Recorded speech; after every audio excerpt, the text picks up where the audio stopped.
Magandang gabi Kuya Allen at sa lahat ng mga taga-subaybay ng channel mo. Ako nga po pala si Sel, 23 years old at kasalukuyang nag-aaral sa UP Diliman. Bago ko simulan ng kwento ko, bigyan ko muna kayo ng idea kung ano ang hitsura ko.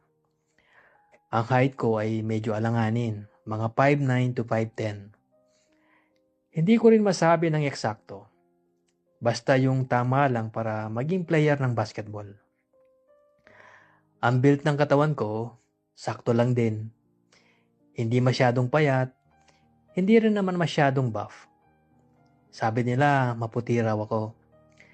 Pero kapag katabi ko si na mama, si ate, at si daddy, ako na ang pinakamaitim sa amin. Gawa na rin siguro ng babad sa court, kalaro ng mga tropa ko. Dahil sa singkit ako, madalas akong mapagkamalang Japanese.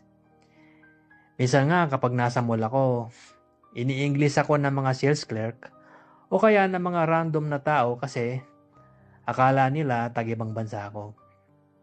Ang ending, kapag tinatanong nila ako, sinasagot ko lang sila ng unsa man.